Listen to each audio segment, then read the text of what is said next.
Hello again, and welcome to Friday's Personal Finance Fun Stuff with MyFinances and me, Joanne McCabe. The early mortgage seeker catches the best deal. That's one nugget of knowledge offered by the mortgage specialists at John Charcoal this week. They say you should look for a new deal 6 months before your current rate expires. Otherwise, you risk coughing up more cash when you're put on your lender's standard variable rate. It will invariably, probably, be quite high is the problem. There are now only 3,500 mortgage deals to choose from, compared to 15,000 a year ago. Recession is on the horizon. Those in the number know maintain. The Chartered Institute of Purchasing and Supply says the private sector contracted at its fastest ever pace during September. The manufacturing and construction sectors were two of the worst hit. The services industry isn't doing so well either. Hotels and restaurants are particular casualties there. Job losses are the main worry for most about the findings. All the more reason for the Bank of England to cut interest rates next week. That's what economists reckon.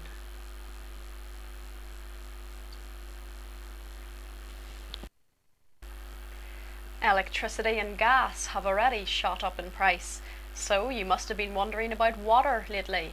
Well, don't shoot the messenger, but your bill's likely to be significantly higher come 2015. Most water firms are upgrading their systems in the next few years at a cost of nearly £30 billion. Added to that, inflation's predicted to bump your bill up another bit.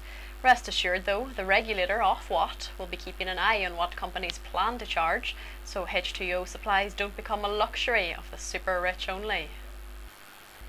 How seriously do you take your finances? Well, a lot more than before, is the unsurprising answer most of you gave to Mintel researchers when they came knocking. 1 in 5 subprime borrowers are now trying to improve their credit records. The research firm also found more people in general are checking their credit record. Which bank to put your savings in has also become a bit of a worry, for obvious reasons. Mintel reckons banks should make the most of customers' concern now and advise them about both saving and spending.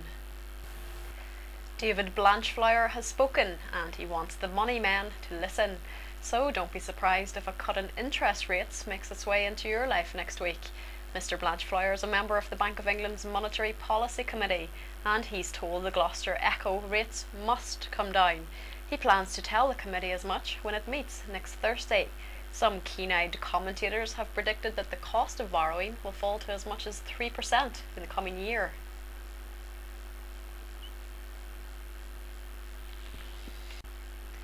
And that's it for this week. Join me again on Monday for the latest from the money world in the MyFinances Personal Finance Bulletin. I'm Joanne McCabe.